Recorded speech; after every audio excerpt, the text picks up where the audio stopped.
Welcome back, folks. There's no doubt that young Chase Elliott is a racing superstar in the Southeast. The 16-year-old has excelled in every form of motorsports that he's been in so far, from bandoleros and legends to pro and super late models. Now he's working to break into the NASCAR K&N Series along with ARCA. We got him to sit down with us for a few minutes up at the Bill Elliott Racing Shops in Dawsonville, Georgia last week as part of our Garage Talk Pit Road Spotlight. Well, Chase, you're off to a great start in 2012. I mean, you won the Pro Late Model segment of Speedfest. You swept the Super Late Model races at Mobile and Pensacola. You made your first ARCA start. You've gotten your K&N East season underway. How are things looking as you continue down the road for 2012? I think they're definitely on a positive note. We've had good runs, we've had bad runs. This past weekend was obviously a pretty good one, winning at Pensacola and Mobile. So I had a good weekend last weekend. Hopefully we can take the momentum on to Gresham this weekend too.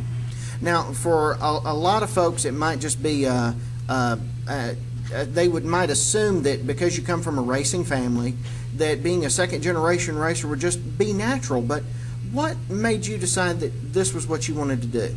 I think just kind of being around the sport and understanding the ins and outs, and just being on the inside of it. You know, growing up with Dad racing, especially in 01 and 02 when he was racing the 9 car, and really kind of gave me a perspective of what goes on and just how tough the sport is. And it's loved by a lot of people and something I wanted to be a part of.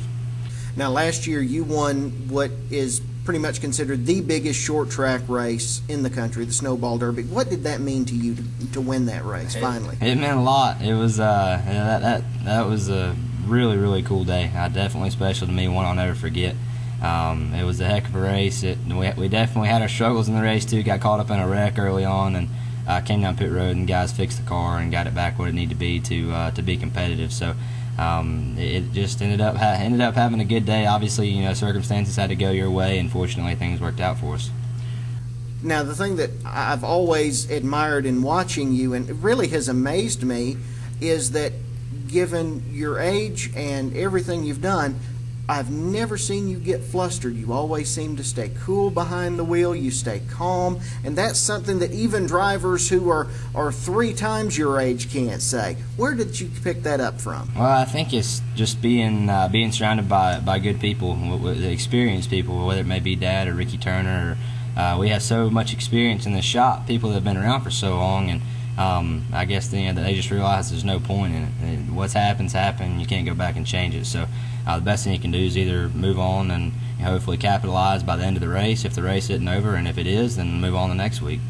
Now, last year you made the move up to the K&N East Series after racing legends for several years. Not legends, but the legends and late models.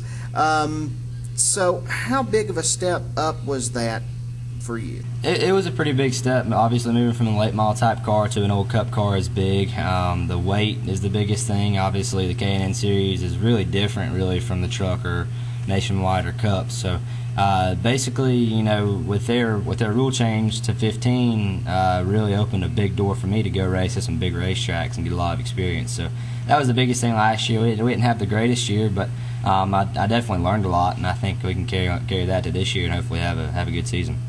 And earlier this year, as we mentioned before, you made your first ARCA start down at Mobile. I was standing next to your mom down in Turn 1 shooting photos, and you could have won that race. What happened down there? I feel like we had a really good car. I don't know if we had the best car or not, but we definitely had our flaws, one of which we were just a little bit too free.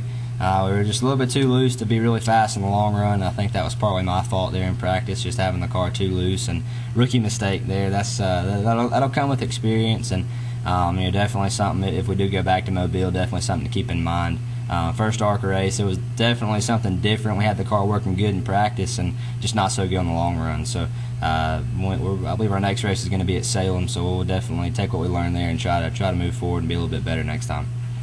Chase, you've come such a long way in relatively a short amount of time. Who are some of the people that have helped you get to where you are right now? The biggest thing is Aaron's. Aaron's has been behind us through thick and thin. They've been there, and whether it may be on my Bandolero car, Legend car, late model, K&N car, ARCA car, they've been there with us. I really appreciate their support.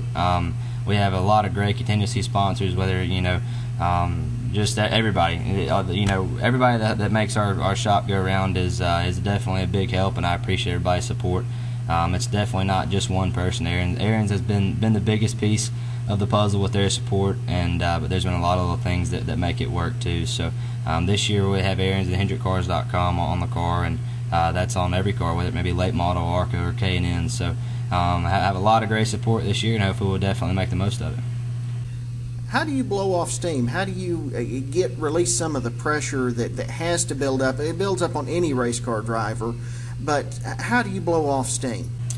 It's a good question. The biggest thing is just go race like anybody else does. And when we show up at the racetrack, obviously we're there to win, just like everybody else is. So you know, if we weren't there to win the race, we wouldn't go. And you know, that's definitely the way I look at it. And you know, you show up, when you get in the car, it's just kind of, it is what it is. You're there, you're racing, and things in the past. So it's just time to move forward, and definitely race weekend, you know, that they help it go by faster. What does the future hold for Chase Elliott? That's a good question too. It really just depends on the now. So many things are going to be determined by just how things go, and have had an unbelievable amount of support from Mr. Hendrick, and he's made my next step, but in K&N and ARCA, he's made that possible. I couldn't do it without him, and for me, just to do my best, and you know, learn as much as I can, and you know, whenever he feels the time is right to move forward, that'll be 100% his decision. I'll support it. And as you saw earlier, Chase is continuing his winning ways by scoring the win in the second annual Beau Slocumb Memorial. In Victory Lane, he dedicated the win to Beau and Beau's family. We'll be right back.